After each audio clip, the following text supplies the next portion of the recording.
नमस्ते वायो त्वमेव प्रत्यक्षं ब्रह्मासि त्वामेव प्रत्यक्षं ब्रह्म वदिष्यामि ऋतं वदिष्यामि सत्यं वदिष्यामि तन्माहमवतु तद्भक्तारमवतु अवतु माम् अवतु वक्तारम्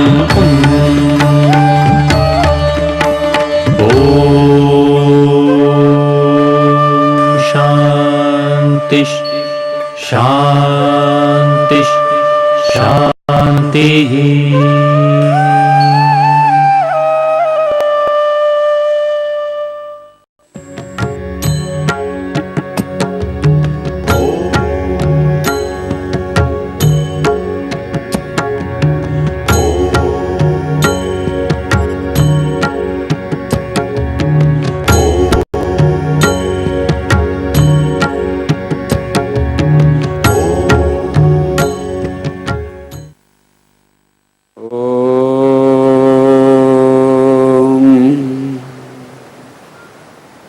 उपनिषद में आप सबका स्वागत है। केनोपनिषद का स्वाध्याय हम कर रहे हैं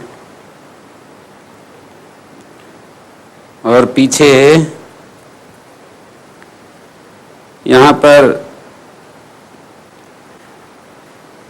प्रतिबोध विदितम मतम अमृतत्वम ही विन्दते आत्मना विन्दते वीर्यम विद्या विन्दते अमृतम। विद्या से अमृत की प्राप्ति होती है, आत्मा से बल की प्राप्ति होती है। हमारे जो आंतरिक जो आत्मशक्ति है उससे हमें शक्ति या बल की प्राप्ति होती है। और आत्मा के बारे में चर्चा हो चुकी है कि आत्मा का अर्थ यहाँ पर शुद्ध आत्म तत्व से नहीं है।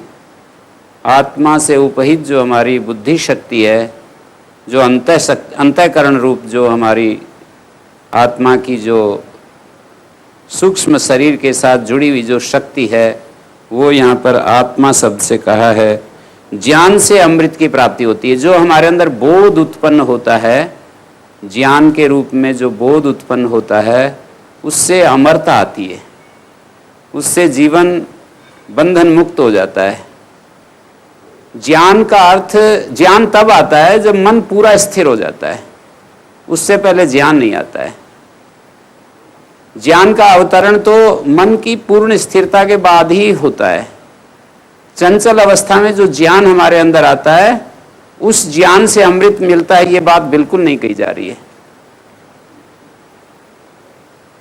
उस ज्ञान से कुछ न कुछ तो मिलता है, उस ज्ञान से भी, पर ये अमृतत्व की जो प्राप्ति है, ये उस ज्ञान की बात की जा रही है जो पराविद्या से हमें मिलता है। जो मन की पूर्ण शांति के बाद मन हमारा पूरा नीरव जब हो जाता है, वृत्ति निरोध की स्थिति जब आ जाती है, निसंकल्प अवस्था आ जाती है, जब हम अकाम हो जाते हैं, पूर्ण रूप से हम कामना मुक्त हो जाते हैं, तो उस स्थिति में ज्ञान का अवतरण होता है। तब तक जो भी कुछ क्रियाकलाप किया जाएगा, वो स्थिति आने तक जो कुछ भी किया जाएगा, वो उपाय के रूप में मार्ग का कष्ट मात्र है।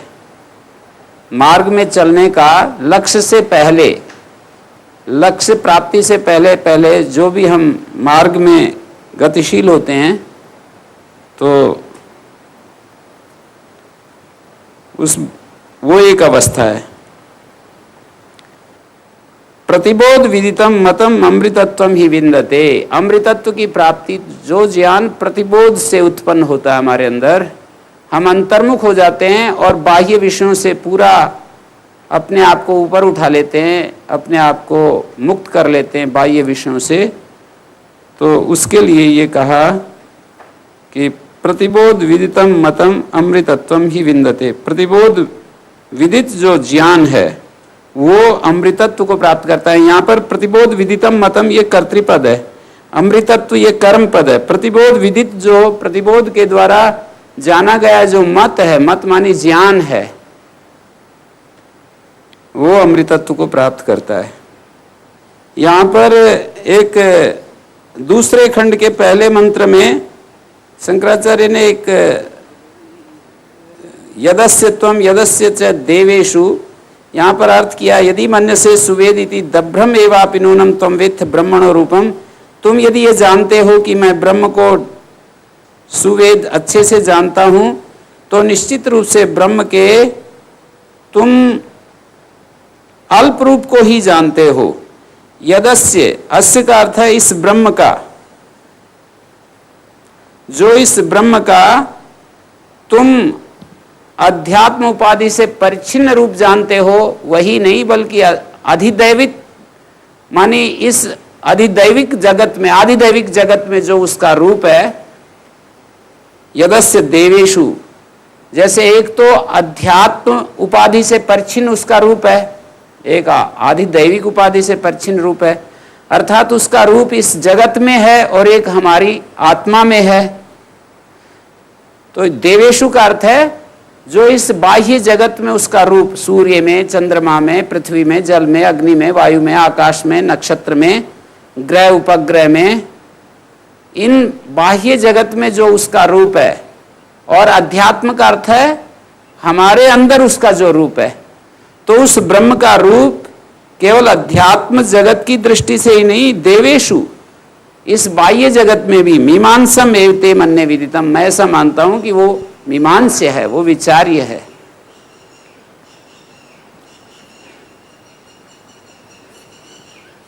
यही चेद, और इसके अंत में एक बात कह रहे हैं, यही चेद अवेदित, ये खंड की समाप्ति हो रही है। यही चेद अवेदित सत्यमस्ति न चेद इह अवेदी महति विनष्टि भूतेषु भूतेषु विचित्त धीरा प्रेत्यास्मा लोकादमृता भवन्ति। इह चेद अवेदित, जो साधक है उसने इह, यहीं पर जहां वो खड़ा है, जहां वो जीता है, जिस धरातल पर वो खड़ा है, इह चेद अवेदित सत्यमस्ति, तो उसका काम बन गया। यही चेद अवेदित अथ सत्यमस्ति, तो निश्चित रूप से उसका काम बन गया। न चेद इह अवेदित, और यहां अभी आज यहीं पर यदि नहीं हमने जाना तो महति विनष्टि, बहुत मौका चूक गए। महति विनष्टि भूतेषु भूतेषु विचित्त धीरा, जगत के एक एक भूत में भली प्रकार चिंतन मनन करके, देखभाल करके धीर पुरुष प्रेत्यस्मा लोकाद, इस पार्थिव जगत से प्रस्थान करके अमर हो जाते हैं। प्रेत्यस्मा लोकाद अमृता भवन्ति, बड़ा प्रसिद्ध मंत्र है ये। भूतेषु भूतेषु, जगत के जड़ चेतन पदार्थों में विचित्य, अच्छी तरह से देखभाल करके, खोज करके धीर पुरुष यहां से जाने के बाद अस्मा लोकाद अमृता भवन्ति, यहां से जाने के बाद अमर हो जाते हैं। ये दूसरा खंड पूरा होता है। शंकराचार्य का प्रतिबोध विदितम पर जो व्याख्यान है वो भी मैं आप लोगों को सुना सकता हूं। ये बहुत ही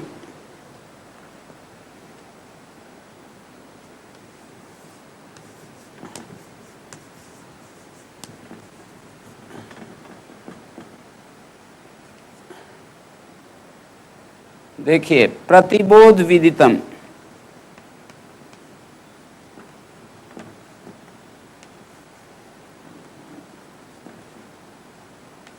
मतम अमृतत्वम ही विन्दते।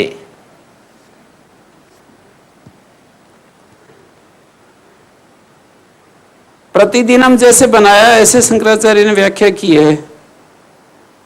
बोधम बोधम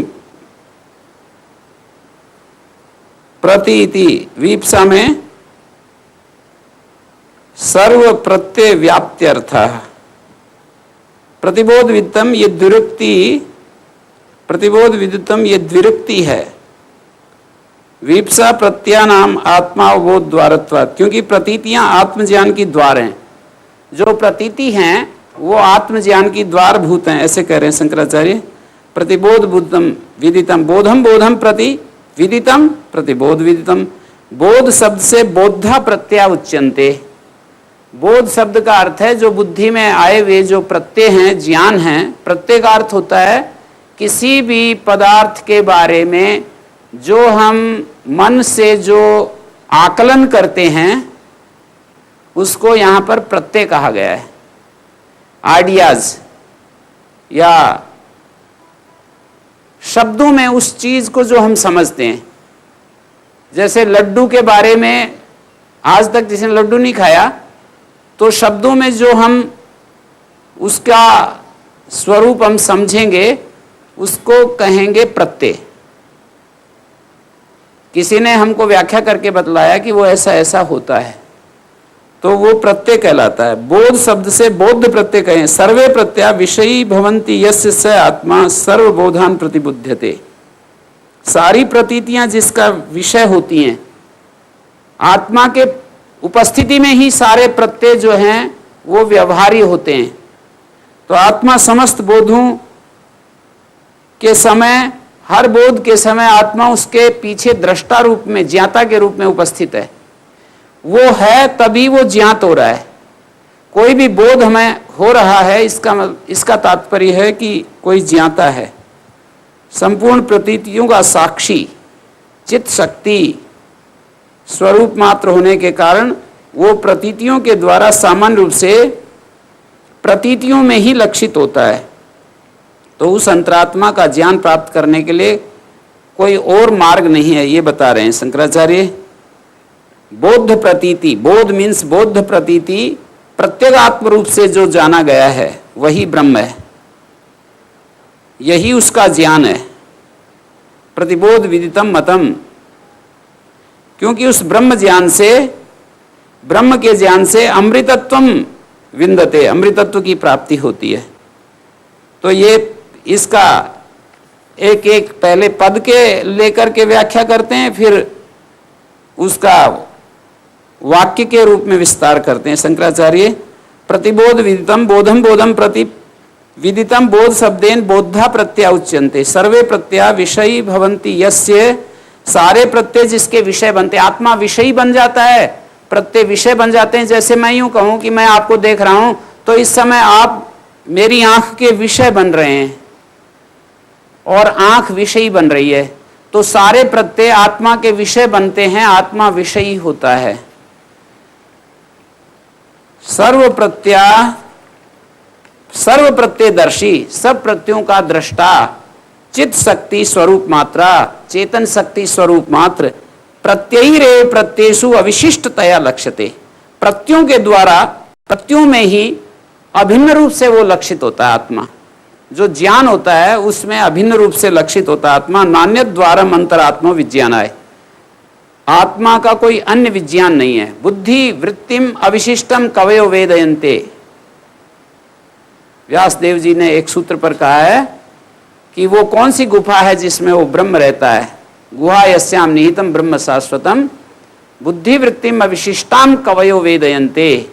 बुद्धि वृत्ति से जो अविशिष्ट जो आत्म तत्व है उसी को वो ब्रह्म कहते हैं। यहाँ पर बिल्कुल वैसा ही शब्द बोले जा रहे हैं यहाँ शंकराचार्य के द्वारा। सर्वे प्रत्यय विषयी भवन्ति यस्य, सारे प्रत्यय जिसके विषय बनते हैं, स आत्मा सर्वबोधान प्रतिबुध्यते, वो आत्मा समस्त बोधों के समय सर्वबोधान प्रति, सब बोधों के प्रति जाना जाता है। सर्व प्रत्ययदर्शी, सब प्रत्ययों का दृष्टा, चित्त शक्ति मात्र रूपा, चित्त शक्ति स्वरूप मात्रा, प्रत्ययैरेव प्रत्ययेषु अविशिष्टतया, प्रतीतियों के द्वारा, प्रत्ययों के द्वारा, प्रतीतियों में ही वो लक्षित होता है वो आत्मा। उस अंतरात्मा का ज्ञान प्राप्त करने के लिए नान्यत द्वारम अंतरात्मनो विज्ञानाय, अतः प्रत्यय प्रत्यगात्मतया विदितम ब्रह्म यदा तदा तन्मतम तत् सम्यक दर्शनम इत्यर्थः। प्रत्यय की साक्षी के रूप में ब्रह्म का अभेद प्रतिपादन किया जा रहा है। जिस समय ब्रह्म को प्रतीतियों के अंत साक्षी के रूप में जाना जाता है, ये प्रतीति जो है उनका साक्षी बना हुआ है ब्रह्म। प्रत्यय प्रत्यगात्मतया, अतः प्रत्यय प्रत्यगात्मतया विदितम ब्रह्म यदा, ब्रह्म को प्रतीतियों के प्रत्येक आत्मता अंतः साक्षी के रूप में जब जाना जाता है, उसी समय वो ज्ञात होता है। तदा तन्मतम तत् सम्यक दर्शन, इसी को सम्यक दर्शन कहा है। संपूर्ण प्रतीतियों का साक्षी सर्व प्रत्यय दर्शित्वे च उपजनन अपाय वर्जित दृक् स्वरूपता नित्यत्व विशुद्ध स्वरूपत्व आत्मत्व निर्विशेषता एकत्व च सर्वभूतेषु सिद्धम भवेत्। कह रहे हैं सभी प्रतीतियों का साक्षी होने पर भी उसका वृद्धि और क्षय से शून्य, ना तो बढ़ता है न घटता है, वृद्धि और क्षय से शून्य साक्षित्व, नित्यत्व, विशुद्ध स्वरूपत्व, आत्मत्व, निर्विशेषत्व और संपूर्ण भूतों में जो अनुशीत एकत्व सिद्ध है, सारे भूतों में जो एकत्व सिद्ध हो सकता है, जिस प्रकार के लक्षणों में भेद न होने के कारण घट, पर्वत, गुहा आदि में आकाश का अभेद है, जैसे कि आकाश सब में अभिन्न रूप से एकत्वेन अवस्थित है, घट में भी, इस मकान में भी, पर्वत में भी, गुहा आदि में भी, उसी प्रकार ब्रह्म विदित और अविदित दोनों से ही भिन्न है। विदित और अविदित इन दोनों से विदित अविदिताभ्याम अन्यत ब्रह्म इति आगम वाक्यार्थ एवं परिशुद्ध है उपसंहृतो भवति। शास्त्र वचन के अर्थ का भली प्रकार शोधन करके यहाँ उपसंहार किया गया। इसके सिवा वो दृष्टि का दृष्टा है, श्रवण का श्रोता है। ब्रह्म के लिए ये कहा कि वो मति का मनन करने वाला है, विज्ञाति का विज्ञाता है, ऐसा भी उसके बारे में कहा। जिस तरह वृक्ष की शाखाओं को चलायमान करता है उसे वायु कहते हैं। यदा पुनर्बोध क्रिया करता बोध क्रिया लक्षणेन तत्कर्तारम विजानाति। बोध क्रिया के कर्ता को बोध क्रिया के द्वारा हम जानते हैं। जैसे वृक्ष की शाखाओं को जो चलायमान करे उसको हम वायु कहते हैं। उसी प्रकार जिस समय प्रतिबोध विदितम, आत्मा बोध क्रिया का करता है। आत्मा के होने से बोध क्रिया होती है। जैसे वायु के होने से शाखाएं हिल रही हैं, सूर्य के होने से सब चीजें प्रकाश में आ रही हैं, हमारे सामने प्रकाशित हो रही हैं, तो ऐसे ही आत्मा के होने से बोध क्रिया हो रही है। ये हमारे को जो बोध क्रिया हो रही है ये आत्मा के होने से है। बोध क्रिया रूप चिन्ह से ये बोध क्रिया एक चिन्ह बन रहा है, इससे उसके कर्ता को जानता है। इसलिए बोध रूप से विदित होने के कारण प्रतिबोध विदितम वो कहलाता है। बोध बोध में अनुशीत है, इसलिए उसको प्रतिबोध कहते हैं। जो गुरुजी, प्रकृति में जो गुण परिवर्तन होता है, आत्मा के बिना उन गुणों के परिवर्तन की क्या स्थिति रहती है? नहीं हो, ऐसी स्थिति तो कल्पना से भी परे की है, कल्पना ही नहीं कर सकते हैं।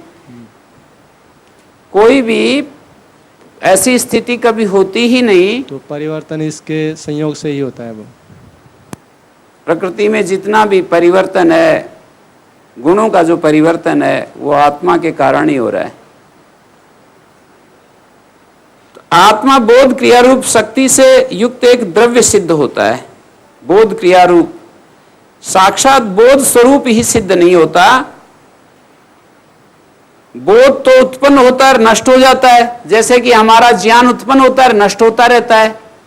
तभी तो हम पहले चीज को भूलते हैं और अगली चीज हमारे उसमें आती है, हमारी बुद्धि में आती है। तो जिस समय बोध उत्पन्न होता है उस समय वो बोध क्रिया रूप विशेषण से युक्त होता है। जब उसका नाश हो जाता है तो वो निर्विशेष द्रव्य मात्र रह जाता है। जैसे हम शांत अपने स्वरूप में हैं, तो उस समय भी वो है, निर्विशेष द्रव्य मात्र रह जाता है। उस समय कोई विशेषता उसमें नहीं होती। लेकिन जब हम जान रहे होते हैं किसी चीज को, तो उस समय जब हम किसी वस्तु को जान रहे होते हैं तो आत्मा उस समय बोध युक्त है। और जब कुछ भी नहीं जान रहे होते हैं तो वो बोध रूप है, बोध से विशिष्ट नहीं है, निर्विशेष अवस्था में वो बोध रूप रहता है। गुरुजी, यहाँ बोध और प्रतिबोध में क्या अंतर दिखा है, थोड़ा सा और स्पष्ट करने की कृपा करें। बोध क्या है? प्रतिबोध बोध तो जो इंद्रियों के साथ आत्मा, बुद्धि, मन, इंद्रियां और विषय सब इकट्ठा होकर के जो ज्ञान होता है उसको बोध कह रहे हैं। और बोध में अनुगत उसकी उपस्थिति से जो हमें ज्ञान हो रहा है, इस बोध रूपी लिंग से हमको एक अनुभव होता है, वो उसको यहां कह रहे हैं कि प्रतिबोध। बोध रूप इस प्रतीति से प्रतिबोध विदितम मतम प्रत्यानाम आत्मावबोध द्वारत्वात्। प्रतीतियां आत्मज्ञान की द्वार हैं। जितनी भी प्रतीतियां हैं वो आत्मज्ञान की द्वार बनी हुई हैं। बोधम प्रति बोध के प्रति संपूर्ण प्रतीतियों में ब्रह्म की व्याप्ति सूचित हो रही है। सारी प्रतीतियां ब्रह्म के से रहित नहीं है बल्कि सहित हैं। बुद्धि जनित संपूर्ण प्रतीतियां तपे हुए लोहे के समान नित्य विज्ञान स्वरूप आत्मा से व्याप्त हैं। उस विज्ञान स्वरूप से ये अवभाषित हैं। उससे पृथक इनका अवभाषक आत्मा अग्नि के समान उनसे सर्वथा विलक्षण उपलब्ध होता है। जैसे कि अग्नि और लोहा दो चीजें हैं, और लोहे को अग्नि में जब डाल देते हैं तो लोहा भी अग्नि रूप हो जाता है। तो बुद्धि जनित संपूर्ण प्रतीतियां तपे हुए लोहे के समान, जैसे तपा हुआ लोहा जो होता है उसकी तरह नित्य विज्ञान स्वरूप आत्मा से ये प्रतीतियां व्याप्त हैं। जैसे अग्नि और लोहा, ऐसे बुद्धि और आत्मा। लोहे की जगह तो बुद्धि है और आत्मा की जगह, अग्नि की जगह आत्मा है, समझाने के लिए। जैसे अग्नि में लोहा डाल देने से लोहा अग्निमय हो जाता है, ऐसे ही ये प्रतीतियां, ये बुद्धि के जो बोध हैं वो आत्मा के सानिध्य से वो अवभाषित होने लगते हैं। अग्नि के समान उनसे सर्वथा वो एक विलक्षण है। जैसे अग्नि एक विलक्षण चीज है और लोहा उससे अलग एक चीज है। लोहा, तपे हुए लोहे से भी एक विलक्षण चीज है अग्नि।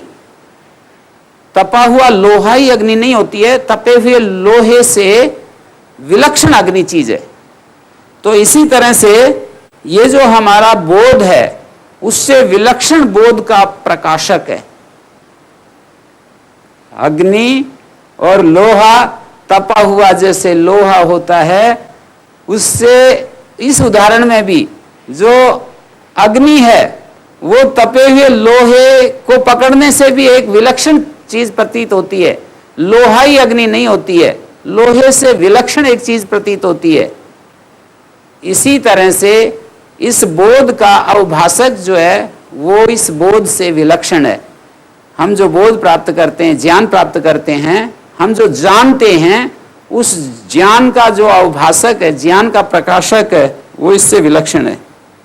बौद्ध प्रत्यय आत्मा की उपलब्धि में द्वार स्वरूप हैं। जितने भी बौद्ध प्रत्यय हैं, बुद्धि में आए हुए जो प्रतीतियां हैं, प्रतीतियां, ये प्रतीतियां ही होती हैं। जैसे मैं आंख से आपको देखता हूं, ये एक प्रतीति है। कान से सुनता हूं, एक प्रतीति है। मैं बोल रहा हूं, आप सुन रहे हो। कोई हम किसी चीज को छूते हैं, ये एक प्रतीति है। इंद्रियों से जो प्रतीतियां होती हैं, और इंद्रियों को हटा दें, मन से भी एक प्रतीति होती है। मन के द्वारा जो एक प्रतीति होती है, ये सारी प्रतीतियां बौद्ध प्रत्यय आत्मा की उपलब्धि में द्वार स्वरूप हैं।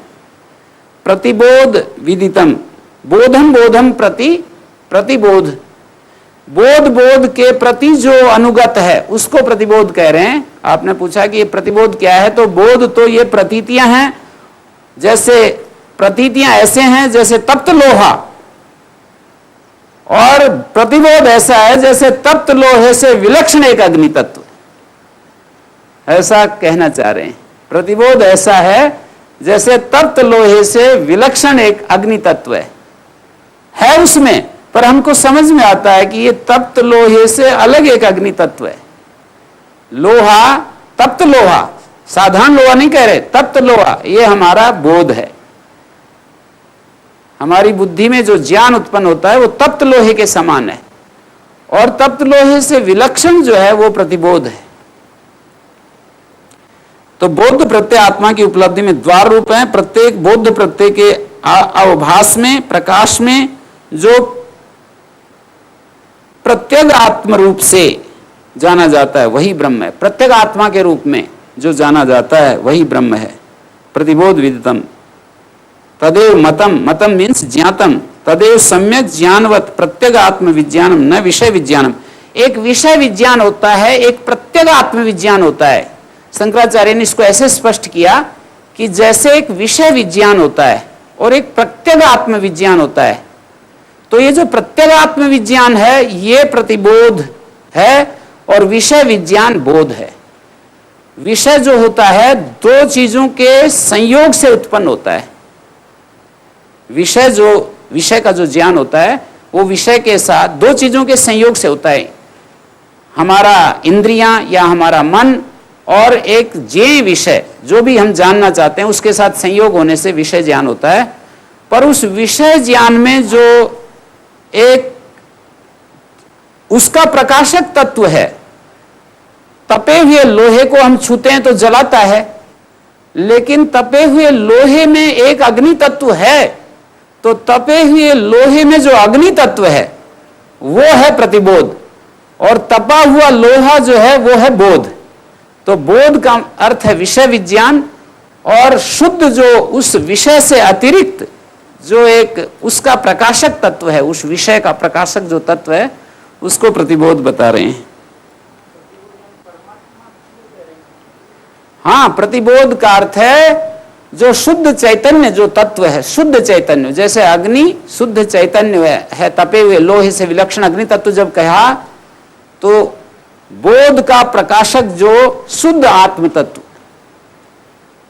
हमारे इस अस्तित्व में, सांख्य का जो दृष्टा पुरुष है वो प्रतिबोध स्वरूप है, और जो हमारी बुद्धि में ज्ञान आते हैं वो बोध स्वरूप है।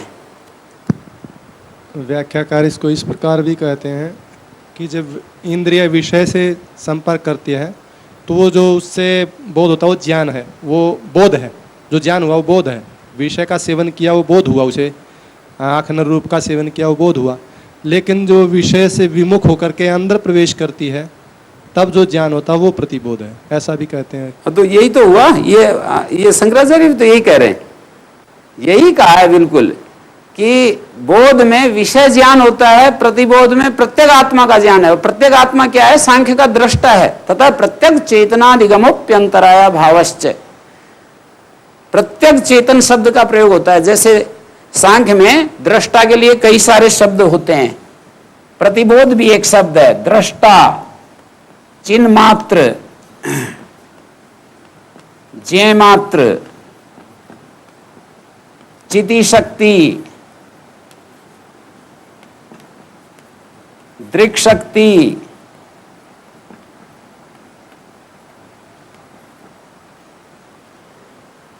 केवल, ये सारे जो शब्द हैं प्रतिबोध भी उसी श्रेणी का है। दृष्टा, चिन्ह मात्र, ज्ञेय मात्र, चिति शक्ति, दृक् शक्ति, केवल, प्रत्येक आत्मा, ये भी उसी श्रेणी का शब्द है। शुद्ध दृष्टा, चिन्ह मात्र, ज्ञेय मात्र, चिति शक्ति, दृक् शक्ति, केवल, प्रत्येक आत्मा, ये सब एक ही बात को कह रहे हैं। और इससे प्रकाशित होता है जो बुद्धि तत्व, तो उस बुद्धि तत्व में भी एक प्रकाश आ जाता है। ये बहुत सुंदर शंकराचार्य ने उदाहरण दिया है कि तप्त लोहा एक स्थिति है और तप्त लोहे से विलक्षण एक अग्नि वहीं पर है, ऐसा नहीं कहीं दूर जाना होता है। तो ये जो तप्त लोहा है, अग्नि को पकड़ने में हमारे को द्वार बन रहा है कि अग्नि कैसी चीज होती है। तो कह रहे हैं तप्त लोहे से विलक्षण होते हुए भी अग्नि तक पहुंचने के लिए तप्त लोहा द्वार बन रहा है। तो बोध हमारे द्वार बन रहे हैं प्रत्येक आत्मा तक पहुंचने के लिए। प्रत्येक आत्मा तक पहुंचने के लिए जो बोध हैं वो द्वार बने हुए हैं, ऐसे बार बार लिख रहे हैं। बोधम प्रति बोधाई सर्वे प्रत्या तप्त लोहवत नित्य विज्ञान स्वरूपम, नित्य विज्ञान स्वरूप आत्मव्याप्तत्वात्, नित्य विज्ञान स्वरूप आत्मा से वो छाए हुए हैं। विज्ञान स्वरूप अवभाषा, विज्ञान स्वरूप से ही वो अवभाषित होते हैं। ये जो बोध प्रत्यय हैं वो विज्ञान स्वरूप से अवभाषित होते हैं। तद अन्य अवभासश्च आत्मा, उनसे पृथक उनका अवभाषक आत्मा है। लोह पिंड में व्याप्त हुए अग्नि के समान, जैसे लोह पिंड में अग्नि तत्व विद्यमान है, उनसे सर्वथा विलक्षण हमको प्रतीत होता है। तो बोध प्रत्यय आत्मा की उपलब्धि में आखिर में एक पंक्ति लिखी है, ते द्वारी भवन्ति आत्मोपलब्धौ, आत्मा की उपलब्धि में द्वार होते हैं। जैसे कि मैंने कई बार वो सुनाया कि वो गुहा कहाँ है जहां ब्रह्म छिपा हुआ है, गुहा यस्याम निहितम ब्रह्म शाश्वतम, वो कौन सी गुहा है जिसमें ये शाश्वत ब्रह्म निहित है। तो कहते हैं बुद्धि वृत्ति में अविशिष्टाम कवयो वेदयन्ते, बुद्धि वृत्ति से अविशिष्ट जो हमारी बुद्धि वृत्ति में जो बोध स्वरूप है, ये तो बुद्धि वृत्ति तो विषय का प्रकाश कर रही है, बुद्धि के द्वारा हमें विषय प्रकाशित होता है, लेकिन उस विषय प्रकाश के अंदर उससे विलक्षण एक चैतन्य है, ज्ञान है। तो बुद्धि वृत्ति से अविशिष्ट जो चैतन्य है उसको ब्रह्म कहते हैं। और यह बुद्धि वृत्ति ही एक गुहा है, बुद्धि वृत्ति एक गुहा है और उससे अविशिष्ट जो चैतन्य है उसको ब्रह्म कहते हैं। ये हमारी बुद्धि वृत्ति गुहा है, गुहा में वो है, बुद्धि वृत्ति के अंदर ही छुपा हुआ है वो। बुद्धि में जो ज्ञान आता है, बुद्धि जिन चीजों को जानती है, जैसे मैं आपको देख रहा हूं ये बुद्धि वृत्ति है, मैं कुछ सोच रहा हूं ये बुद्धि वृत्ति है, मैं पीछे भूतकाल की कोई स्मृति में हूं तो ये बुद्धि वृत्ति है। जितनी भी वृत्तियां होती हैं वो बुद्धि वृत्ति कहलाती हैं। जितनी भी वृत्तियां होती हैं योग की भाषा में उनको बुद्धि वृत्ति कहते हैं। तस्मात् प्रतिबोधावभास प्रत्यग आत्मतया यद विदितम तद ब्रह्म, प्रत्येक बोध प्रत्यय के अवभास में जो प्रत्येक आत्म स्वरूप से जाना जाता है वही ब्रह्म है, वही माना हुआ अर्थात ज्ञात है, वही सम्यक ज्ञान के सहित प्रत्येक आत्मा का ज्ञान है। विषय ज्ञान सम्यक ज्ञान नहीं है, ये सम्यक ज्ञान नहीं है। प्रतिबोध विदितम मतम अमृतत्वम ही विन्दते, ये सम्यक ज्ञान की परिभाषा। जब हम विषय विज्ञान के साथ होते हैं, जब हमारा बौद्ध प्रत्यय सक्रिय रहता है तो वो सम्यक ज्ञान की स्थिति नहीं है। सम्यक ज्ञान शुद्ध आत्मा का ज्ञान, कैवल्य की स्थिति नहीं है वो, ऐसा कहना चाह रहे हैं। मानी ईश्वर स्थिति, स्वामी दयानंद के शब्दों में यदि कहें तो उसको ईश्वर स्थिति, योग शास्त्र की भाषा में कहें तो दृष्टा स्वरूप में स्थिति। दृष्टा स्वरूप में स्थिति, स्वामी दयानंद उसको ईश्वर में स्थिति बताते हैं, क्योंकि उनने प्रत्येक आत्मा का अर्थ ईश्वर किया है वहां पर अपने ऋग्वेदादि भाष्य भूमिका में। तथा प्रत्येक चेतनादिगमोप्यंतराय भावश्च, प्रत्येक आत्मा शब्द का ईश्वर अर्थ किया। तथा द्रष्टु स्वरूप व्यवस्थानम, दृष्टा का अर्थ ईश्वर कर दिया। तो योग दर्शन में जो शुद्ध दृष्टा के वर्णन मिलता है वो सारा स्वामी दयानंद उसको ईश्वर के रूप में व्याख्या करते हैं। तो हम समझ सकते हैं, समझने के लिए हम समझ सकते हैं, दो चीजों को हम मिला करके उसके निहितार्थ को समझ सकते हैं। असंप्रज्ञात समाधि में ईश्वर का साक्षात्कार होता है, ऐसा स्वामी दयानंद का मत है। योग दर्शन की भाषा में दृष्टा स्वरूप स्थिति होती है। जब हम असंप्रज्ञात समाधि की स्थिति में होते हैं तो दृष्टा स्वरूप में हमारी स्थिति होती है, वृत्ति से परे। वृत्तियों से जो ज्ञान होता है वो बोध स्वरूप है, और उस बोध स्वरूप में ही निहित एक ज्ञान है जिसके कारण से ये जो ज्ञान हो रहा है। मांडूक उपनिषद में इसके लिए कहा है, हमारा जो आत्म प्रत्यक्षारम, मांडूक उपनिषद में वो शब्द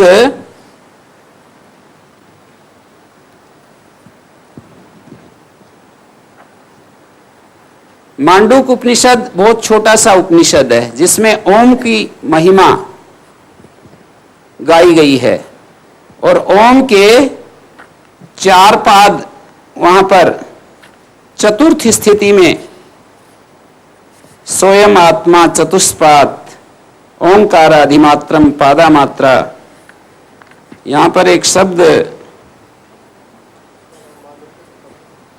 मांडूक उपनिषद बोल रहा हूं। मांडूक की उपनिषद में मंडूक, मंडूक से मांडूक्य बनता है, और मंडूक जो है वेद घोष करने वाले को मंडूक, मणि भूषा है, वेद घोष करने वाले को मंडूक, मंडूक कहते हैं।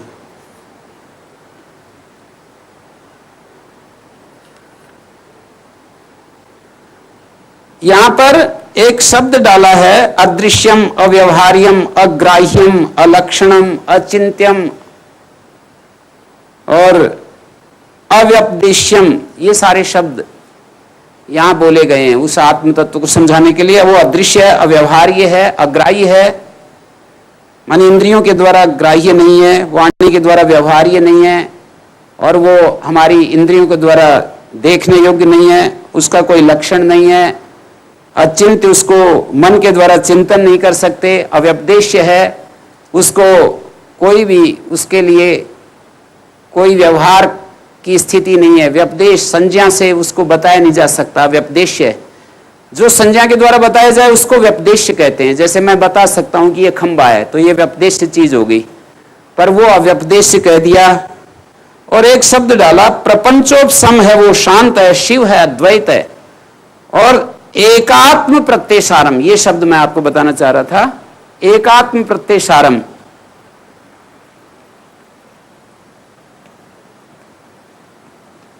एकात्म जो प्रत्यय है उसका वो सार है। एक जो आत्म प्रत्यय है, एक आत्म प्रत्यय क्या है? मैं के रूप में एक जो आत्म प्रत्यय हमारे अंदर उत्पन्न होता है, मैं, इस एक आत्म प्रत्यय का जो सार है, अर्थात जलती हुई अग्नि में जैसे लोहे को हमने डाल दिया तो वो लोहा आग के रूप में दिखता है। उस लोहे को आग के रूप में दिखाई देने वाली चीज क्या है? तो कहेंगे ना अग्नि है। लोहे को अग्नि में डालते ही और वो अग्नि अग्नि दिखाई देती है। तो ऐसे ही हमारी बुद्धि उस चैतन्य के साथ एक हुई वो विषय को प्रकाशित करने के लिए अपने को प्रकाशित कर रही है या दूसरी चीजों को प्रकाशित कर रही है। मैं आपको जानता हूं या मैं हूं इस रूप में अपने को जानता हूं। मैं अपने अस्तित्व को देख रहा हूं या जान रहा हूं, और मैं बाहर किसी विषय को देख रहा हूं, विषय को जान रहा हूं। तो इसका जो सार है, अर्थात ये जो मैं प्रत्यय है, मैं बोध है, इसके भी पीछे जो एक उसको सहारा देने वाला, उसके को अवभाषित करने वाला, प्रकाशित करने वाला जो तत्व है, उसको एकात्म प्रत्यय सार। एक जो मैं प्रत्यय, आत्म प्रत्यय का अर्थ है मैं बोध का जो सार है, ये जो हमारी बुद्धि है, इसके द्वारा दो चीजों का प्रकाश हो रहा है, बुद्धि के द्वारा। और बुद्धि जो दो चीजों को प्रकाशित कर रही है, उसको भी प्रकाशित करने वाली जो तीसरी एक और चीज है, बुद्धि प्रकाशित कर रही है अपने को और विषय को, बाहर को और भीतर को। मैं हूं, यह भी बुद्धि का एक विषय है। बुद्धि अपने को विषय बनाती है तो कहती है मैं हूं, और बुद्धि जब किसी बाहर चीजों को विषय बनाती है तो यह है। जैसे ये पेड़ है, ये नदी है, ये पर्वत है, ये सूर्य है, चंद्रमा है, ये बुद्धि के द्वारा विषय प्रकाशित हो रहा है। और मैं हूं, ये भी बुद्धि ही प्रकाशित कर रही है। लेकिन इस बुद्धि के द्वारा प्रकाश्यमान जो मैं स्वरूप है या बाह्य विषय स्वरूप है, ये मैं भी एक विषय है, आत्म विषय या बाह्य विषय। बुद्धि के विषय दो बनते हैं, आत्म विषय या बाह्य विषय। और उसका भी जो प्रकाशक है, अर्थात उस आत्म विषय को भी प्रकाशित करने वाला जो तत्व है या विषय को प्रकाशित करने वाला जो तत्व है, उसको चैतन्य कहते हैं। उसको यहां पर उसको दृष्टा कहते हैं, चिन्मय कहते हैं, प्रत्यगात्मा कहते हैं उसको। सांख्य का दृष्टा यदि आपको समझना है, योग दर्शन का दृष्टा समझ रहा है, तो जैसे वहां का अचिंत्य है, अव्यवहार्य है, एकात्म प्रत्यय सार है, वो अव्यपदेश्य है, अलक्षण है, तो अचिंत्य है, ये सारे शब्द। और देखो एक और बात बतला देता हूं, नेति नेति करके गार्गी ने ब्रह्म के स्वरूप का जब प्रश्न पूछा कि ब्रह्म का क्या स्वरूप है, याज्वल्क ने उसको नेति नेति के द्वारा बृहदारण्यक उपनिषद में बहुत विस्तार से बतलाया कि वो अग्नि नहीं है, वो छोटा नहीं है, वो बड़ा नहीं है। सारे शब्द निषेधवाचक प्रयोग किए वहां पर कि वो ये नहीं है, वो ये नहीं है, वो ये नहीं है, एक भी पॉजिटिव शब्द नहीं बोला वहां। और उस निषेध के द्वारा ब्रह्म को समझाया है कि ये नहीं है, ये नहीं है, ये नहीं है। नेति नेति के द्वारा उस ब्रह्म तत्व की व्याख्या की। सांख्य में बिल्कुल यही प्रक्रिया अपनाई गई है उस आत्म तत्व को समझाने के लिए। स्वामी दयानंद ने इसको ईश्वर के रूप में परिभाषित किया है, तो ये तो बहुत अच्छा समझ में आता है, एकदम संगति लग जाती है सारी कि हम जो है असंप्रज्ञात समाधि में स्वामी दयानंद जो ये कहते हैं ईश्वर का साक्षात्कार, और इसमें जो ये कहा कि हम वृत्ति से परे जाते हैं, हम उस स्थिति में पहुंच जाते हैं। इसमें कुछ किसी को पूछना हो बोलिए। गुरुजी, ये समझने के बाद एक प्रश्न शेष रह जाता है कि यहाँ जाकर आप द्वैत पर खड़े हो जाते हैं। ये तो बहुत अच्छी बात है, यदि वहां पहुंच गए तो वही तो हमारा आधार है। ये समझ, जब आप ये बताते हैं ये ईश्वर, वो उस पुरुष शक्ति के बारे, चित्त शक्ति के बारे बताते हैं कि वो जो स्वामी जी ने जो ईश्वर के बारे कहा है, तो ये तो अद्वैत जैसा लगता है। फिर ये तो अद्वैत तो है ही, उससे अलग तो फिर नहीं है ना कोई चेतन सत्ता, और अलग तो नहीं है ना। नहीं, जैसे उस चेतन से अवभाषित जो लोहा है, एक तप्त लोहा, एक तप्त लोहे से विलक्षण, जो ये तो तप्त लोहा है, ये तो है जीवात्मा। तप्त लोहा ये तो जीवात्मा, और तप्त लोहे से विलक्षण जो एक शुद्ध, जो वो शुद्ध पुरुष अग्निमय जो अग्नि तत्व है, वो उसके लिए ये सारे शब्द प्रयोग। वो एक ही है, वो तो एक ही है, और ब्रह्मांडपति भी वही है। हाँ, और हमारी जो अलग अलग तप्त लोहे के, जो एक आप एक तप्त लोहे हैं, एक मैं तप्त लोहा हूं, एक ये तप्त लोहे हैं, उसको जीव कहा है। उसको यहाँ पर एक वृक्ष के ऊपर दो पक्षी बैठे हुए हैं, तो ये कौन कौन से, एक तप्त लोहा और एक तप्त लोहे से विलक्षण एक तत्व।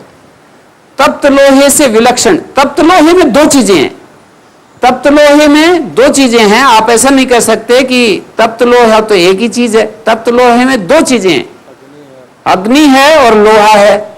तो हमारे अंदर जो वृत्तियां हैं, अग्नि है और अग्निमय लोहा है। हाँ, अग्नि में लोहा है, अग्नि से युक्त लोहा है ना।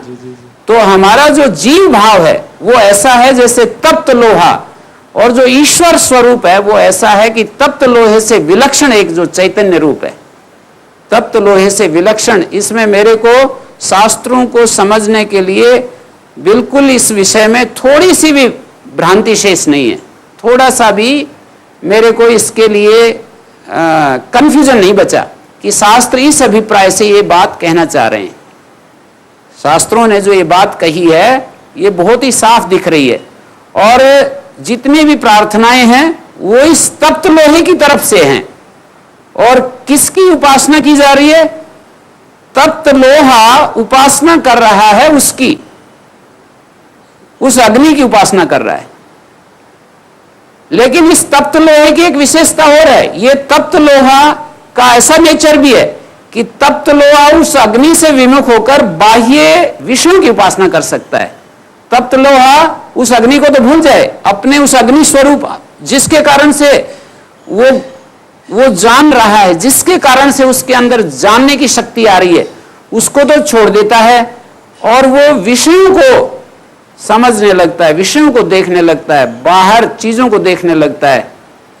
ये इसकी ये भी एक क्वालिटी है, ये भी इसके अंदर एक विशेषता है। तो जब ये बाहर देखने लगता है तो वो संकट ही संकट उसके सामने आ जाते हैं। सुखी होता है, कभी दुखी होता है, कभी मोही होता है, कभी रागी होता है, कभी विरागी होता है, कभी अहंकारी होता है, कभी विनम्र होता है। ये सारे के सारे उस अपने मूल स्वरूप से हट करके उसकी एक क्षमता है, उसकी अपनी ये योग्यता है।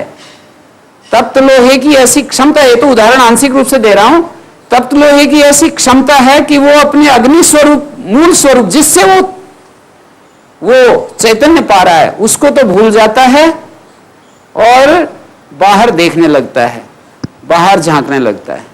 इस बात को समझाते समझाते इस बिंदु पर आप कभी तो कम से कम मुझे, जैसे आचार्य शंकर को पोस्ट कर रहे हैं, आप द्वैत को पोस्ट कर रहे हैं, और कभी कभी जैसे आचार्य शंकर यहाँ पर उससे अलग एक प्रकाश डाल रहे होते हैं, ऐसा लगता है कभी कभी। ऐसा क्यों होता है? हमें तो समझना है, केवल सत्य को समझना है। हमें ना तो शंकर से कुछ लेना देना, हाँ समझना है, उसी को ही समझना है हमें। हमें एक वो स्वामी जी 3 शब्द बोलते रहते हैं, आजकल काफी चर्चा करते हैं तो 3 शब्द बोलते रहते हैं, वो अच्छे मेरे को, एक शब्द प्रमाणगत सत्य, एक वैज्ञानिक सत्य और एक अनुभूतिक सत्य। अपने स्वामी जी 3 शब्द बोलते रहते हैं कि एक शब्द प्रमाण जो महान आत्माओं ने, आचार्यों ने जो चर्चा की है, शास्त्रों में जो कुछ कहा है, वो तो शब्द प्रमाण के दायरे में आने वाली चीज है।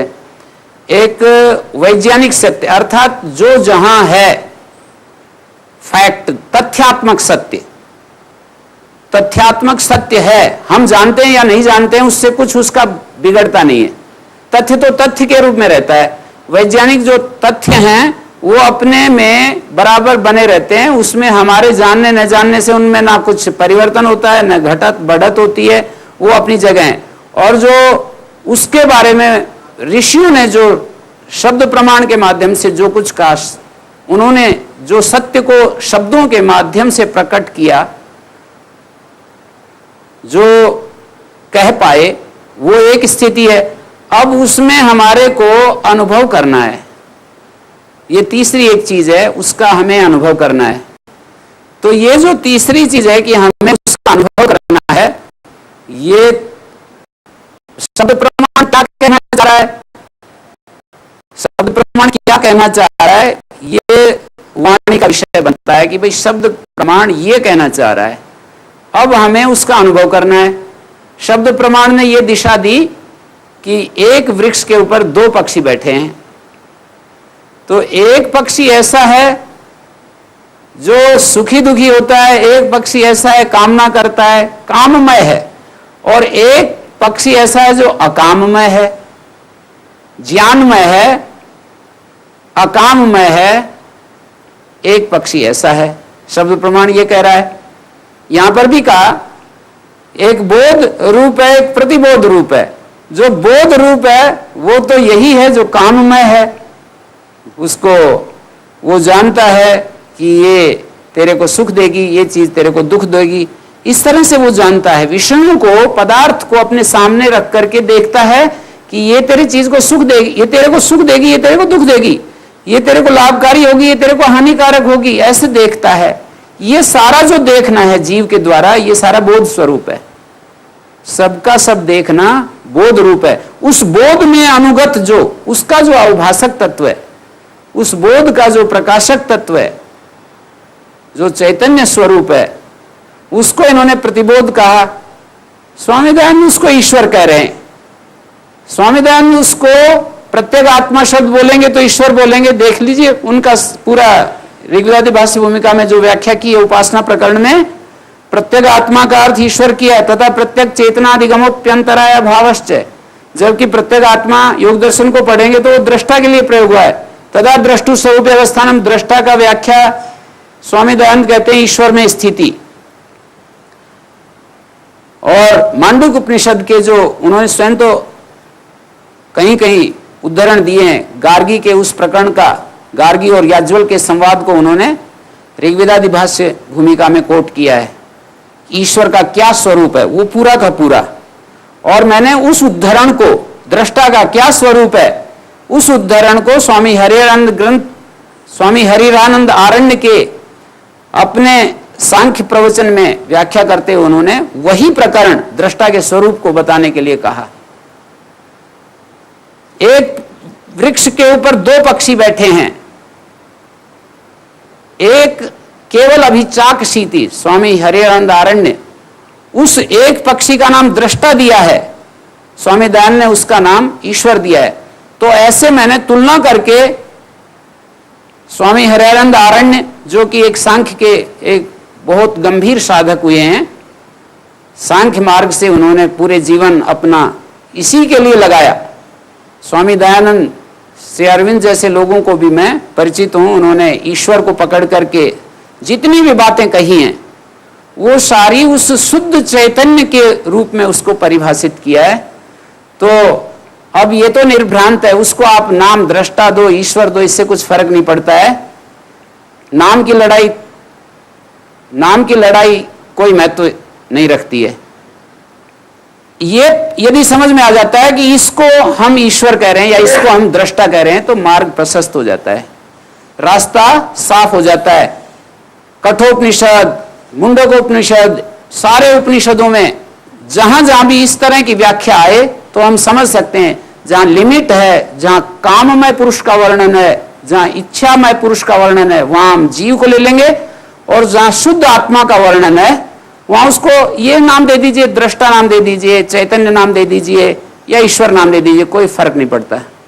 गुरुजी, कई बार आपसे पूछा तो दृष्टा के लिए आत्मा शब्द, आत्मा ही दृष्टा है जी, और वो जो जीवात्मा है जो प्रकृति के साथ संयोग होता है वो अलग है। लेकिन प्रश्न किया कि आत्मा और परमात्मा एक है क्या, अलग है? तो आपने ही बताया था आत्माएं तो असंख्य हैं लेकिन परमात्मा एक है, वो ब्रह्मांडपति जी। तो वहां हम क्या समझें? यही समझ रहा हूं मैं, यही समझ रहा हूं कि एक ही है चैतन्य, एक ही चैतन्य है, पर उसके साथ ये बहुरूप चैतन्य भी तो है। आप एक हैं, ये एक हैं, आपकी इच्छाएं हैं, आपके अंदर कामनाएं हैं, मेरे अंदर कामनाएं हैं। तो बिना ज्ञान के ये कामना तो आ नहीं सकती है। यानी आत्मा और परमात्मा को हम एक ही माने? क्यों, ऐसा किसने कहा?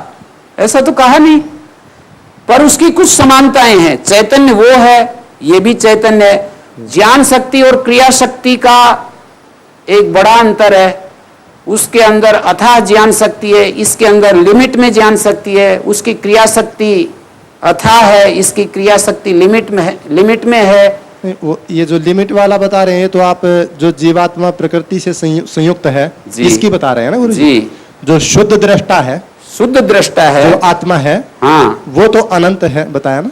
हाँ, मैंने यही कहा, कई बार इसकी चर्चा आ चुकी है कि शुद्ध जो आत्मा, एक आत्मा है, वो सब जगह व्यापक है, सब जगह अनुस्यूत है, कण कण में व्यापक है, सब चीजों पर उसका आधिपत्य है, सर्वभावाधिष्ठातित्व उसके वो जो शुद्ध आत्मा जो मैं हूँ, मैं तत्व है, वो शुद्ध आत्मा जी, वो तो एक वो एक ही है, वो ब्रह्मांडपति नहीं, ये बात नहीं है, ये बात नहीं है। एक चेतन तत्व है जो कण कण में, उसका ज्ञान, उसकी शक्ति अनंत है, उसका कोई लिमिट नहीं है।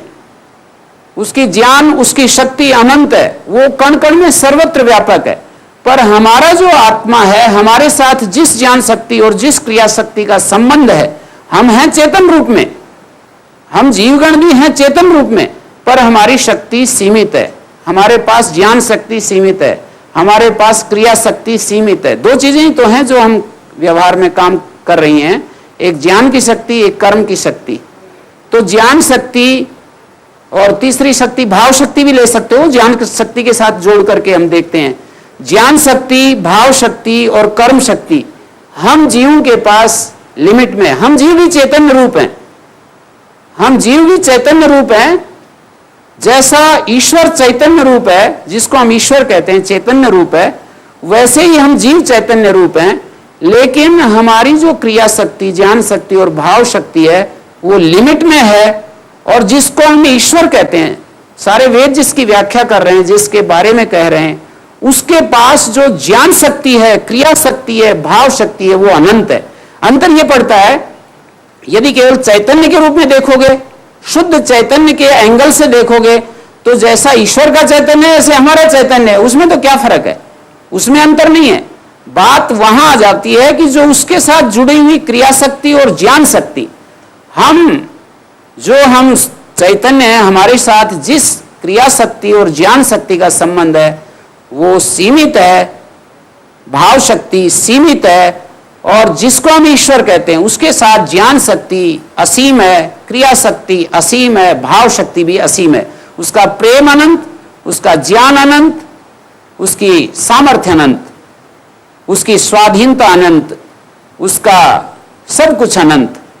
तो ये तो बहुत ही स्पष्ट हम इसको इस तरह से देख सकते हैं इन महान आचार्यों के परिप्रेक्ष्य में। उन्होंने जो दिशा दी है हमारे को, उन्होंने जो हमारे सामने इसका विस्तार किया है, इति सुश्रुम धीराणाम ये नस्तद्व्याचक्षिरे, जो हमारे सामने इस तत्व का व्याख्यान किया है उसको इस तरह समझ सकते हैं। इसमें बिल्कुल मुझे ऐसा नहीं लगता है कि कम से कम शास्त्रकारों के अभिप्राय को मैं जो समझाऊं कि हम एक काममय पुरुष हैं और एक अकाममय भी है हमारे अंदर। वो हमने पढ़ा था बृहदारण्यक, वहां पर स्पष्ट ही ये संकेत थे कि ये जो है काममय है वो अकाममय है, उसको कोई कामना नहीं है। हमारे अंदर ही है, वो हमारे अंदर है, बाहर भी है, सब जगह है। तो उसका प्रत्यक्ष हम हमारे अंदर जो अकाममय पुरुष है उसका हम प्रत्यक्ष कर सकते हैं। उसी को स्वामी दयानंद सरस्वती ने ईश्वर साक्षात्कार कहा है। जो अकाममय पुरुष है हमारे अंदर, और वो इस सांख्य प्रक्रिया से, योग की प्रक्रिया से यदि हम चलते हैं तो हमारे अंदर जो बुद्धि, जो बोध होता है, बुद्धि बोध होता है, उस बोध के पीछे एक चैतन्य रूप, एक शांत इकाई है, यूं कहिए एक शांत स्वरूप है, और वो अविभक्त है। यो सावादित्य पुरुषा सो सावहम, जो आदित्य में पुरुष है वही पुरुष मुझ में भी है। आगे कहते हैं ये आत्मत्वेन प्रत्येक आत्मान ऐक्षत, प्रत्येक आत्मा को आत्मस्वरूप से देखा, ऐसा कठोपनिषद में कहा है।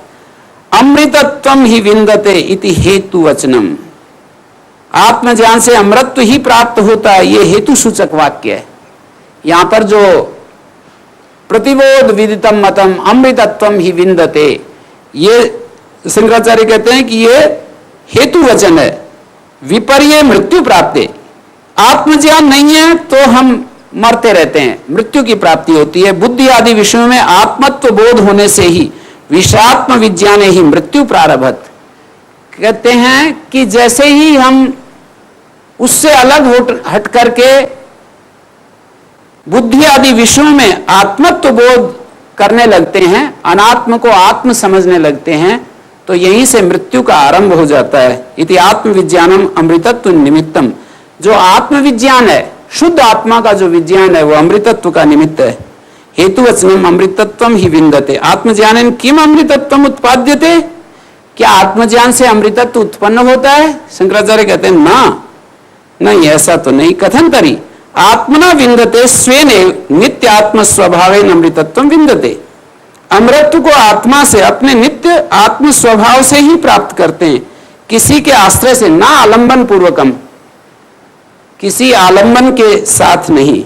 विंदते इति आत्मविज्ञानापेक्षम, विंदते से समझना चाहिए कि उसकी प्राप्ति आत्मविज्ञान की अपेक्षा रखने वाली है। आत्मविज्ञान से अमृतत्व की प्राप्ति होती है। यदि अमृतत्व विद्या से उत्पन्न किया जाने योग्य होता तो कर्मफल के समान वो भी अनित्य हो जाता। जैसे कर्मों से कर्मों का फल मिलता है और वो अनित्य होता है, आत्मविज्ञान इसलिए उसके लिए कहा वो विद्या से उत्पाद्य नहीं है। किम अमृतत्वम उत्पाद्यते आत्मज्ञानेन, ना उत्पन्न नहीं होता, केवल हमको प्रकाशित होता है वो। तो ये आज हम यहीं विराम देते हैं। आगे शेरविंद दर्शन के ऊपर जो व्याख्यान माला चल रही है डॉक्टर अंजनी कुमार सिंह जी की, उनको मैं निमंत्रित करता हूं। शेरविंद दर्शन के सामान्य सिद्धांत के अंतर्गत हम लोग कल आरोह और अवरोह की गति की चर्चा कर रहे थे। सृष्टि की प्रक्रिया के संदर्भ में श्री अरविंद ने आरोह अवरोह की दो गतियों की चर्चा की है। श्री अरविंद का मानना है कि हम विकास की प्रक्रिया के अर्थ को, उसके प्रयोजन को तब तक औचित्यपूर्ण ढंग से नहीं समझ सकते जब तक हम निवर्तन की प्रक्रिया को, अवरोह की प्रक्रिया को नहीं समझ सकते। क्योंकि सामान्यतया हम ये मानते हैं कि विकास प्राथमिक है, विवर्तन प्राथमिक है, किंतु यह सत्य नहीं है। इसे हम प्राथमिक इसलिए समझते हैं कि यह प्रत्यक्षगत है और काल सापेक्ष है, यह हमें दिखाई दे रहा है। किंतु इस प्रक्रिया का औचित्य तभी सिद्ध हो सकता है जब हम ये जानें, हम ये समझें कि इसके पूर्व अवरोहण की, अवतरण की, अंतर्लयन की, निवर्तन की प्रक्रिया संपन्न हो चुकी है। यदि वह संपन्न न हुई होती तो विकास की प्रक्रिया आगे न बढ़ती। जड़ तत्व से जो भी विकास होता है, जड़ तत्व के अंदर जो भी मूलभूत संभावनाएं आने वाले समय में प्रादुर्भूत होती हैं, वे सब पहले से ही जड़ तत्व के अंदर निवर्तमान, निगूढ़ होती हैं। जड़ तत्व के अंदर आत्म तत्व का अवरोहण हुआ है, अवतरण हुआ है। इसीलिए जड़ तत्व अपने से कुछ अधिक बनने के लिए प्रयत्नशील है। जड़ तत्व के अंदर से जीवन इस रूप में उत्पन्न होता है। जीवन इसीलिए उत्पन्न होता है कि जड़ तत्व के अंदर आत्म तत्व पहले से विद्यमान है। जीवन भी, प्राण भी उसी रूप में नहीं बना रहता, उसमें भी निरंतर विकास की, विकसनशीलता की प्रक्रिया होती रहती है। और ये इसलिए होती है कि उसमें भी आत्म तत्व पहले से निगूढ़ है। इसीलिए जीवन से, प्राण से मन की उत्पत्ति होती है। मन भी अपने स्थान पर अगतिशील नहीं है, मन भी सक्रिय है, मन भी अपनी क्षमताओं, अपनी शक्तियों से अधिक कुछ पाना चाहता है, कुछ होना चाहता है। इसलिए क्योंकि उसमें भी आत्म तत्व पहले से निगूढ़ है। अतः जैसे जड़ तत्व से प्राण का विकास हुआ, प्राण से मन का विकास हुआ, उसी तरह मन से आगे अति मन का विकास अवश्यंभावी है। किंतु यह विकास की यात्रा अतिमन तक पहुंचकर ही समाप्त नहीं हो जाती या रुक नहीं जाती। उसमें भी आत्म तत्व निवर्तमान है। इसीलिए अतिमन की चेतना का विकास भी तब तक होता रहता है जब तक वह सच्चिदानंद तक, परम तत्व तक नहीं पहुंच जाता। तो श्री अरविंद यह स्पष्ट करते हैं कि हमारी जो विकास यात्रा है वो सच्चिदानंद से लेकर सच्चिदानंद तक की विकास यात्रा है। सच्चिदानंद स्वयं निश्चेतना में निगूढ़ है, इसलिए निश्चेतना क्रमशः जड़ तत्व से होते हुए, प्राण, मन, चैत्य पुरुष से होते हुए अतिमन और सच्चिदानंद तक विकसित होती है। यह चेतना अतिमन के रूप में, हमारी अंतर प्रेरणा के रूप में, स्वात्कर्मणीय चेतना के रूप में यह विकास को गति देती है। इसीलिए श्री अरविंद दर्शन के संबंध में कहा जाता है कि श्री अरविंद दर्शन का सारा विकास ब्रह्म का विकास है, ब्रह्म में विकास है और ब्रह्म के लिए विकास है। इस चर्चा को इसके पहले हम लोग कर चुके थे। अब इसी क्रम में जिन बातों को श्री अरविंद आरोह अवरोह क्रम से, विवर्तन निवर्तन क्रम से स्पष्ट कर रहे हैं और बार बार इस बात को कई प्रकार से स्पष्ट कर रहे हैं, उसको बताते हुए हम आगे बढ़ते हैं। अवरोहण की प्रक्रिया को निवर्तन कहते हैं और आरोहण की प्रक्रिया को विवर्तन कहते हैं। सब कहीं विवर्तन निवर्तन के ही द्वारा नियंत्रित होता है। जड़ तत्व का विवर्तन केवल इसीलिए संभव होता है क्योंकि आत्म तत्व का निवर्तन जड़ तत्व में हुआ है। यदि आत्म तत्व जड़ तत्व में अंतर्भूत न होता तो जड़ तत्व आत्म तत्व से आविर्भूत न हुआ होता। यही कारण है कि जड़ तत्व को भी आध्यात्मिक रूप में देखना आवश्यक है। इसीलिए एकांगी अध्यात्मवादी दृष्टि जो जड़ तत्व को सर्वथा अस्वीकार करती है, मूलभूत रूप से गलत है। विवर्तन की चर्चा भी करना और फिर जड़ तत्व में आत्म तत्व का निषेध भी करना दोनों नहीं हो सकता।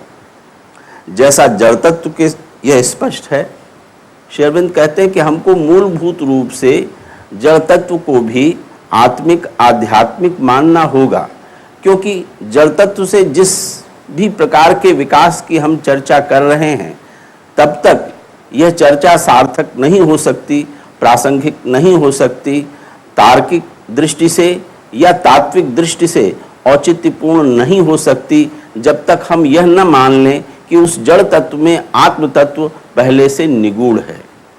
क्योंकि जब तक कोई शक्ति, कोई प्रेरक शक्ति, कोई स्वातिक्रमणीय चेतना किसी तत्व के मूल में नहीं होगी, तब तक उससे किसी वस्तु का विकास नहीं होगा।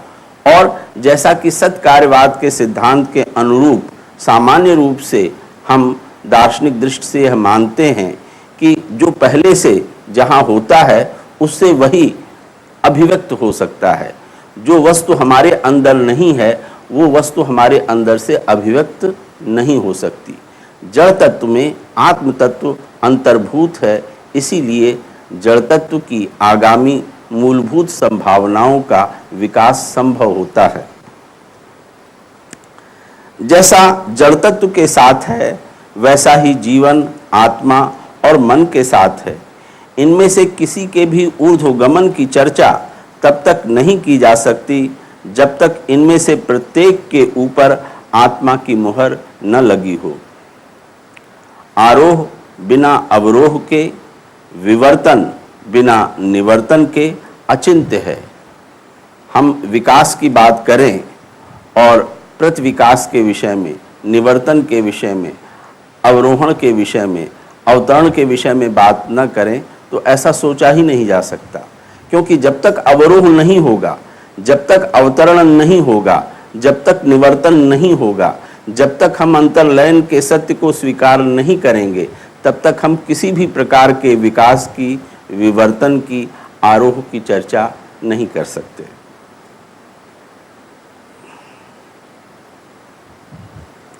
दिव्य सत्ता के अंदर मानवीय चेतना के आरोह के उत्साह में शांकर वेदांती इस तथ्य को भूल जाता है कि दिव्य सत्ता के अंदर मानवीय चेतना केवल तभी आरोहण कर सकती है जब स्वयं दिव्य सत्ता का अवरोहण मानवीय चेतना में पहले से हुआ हो।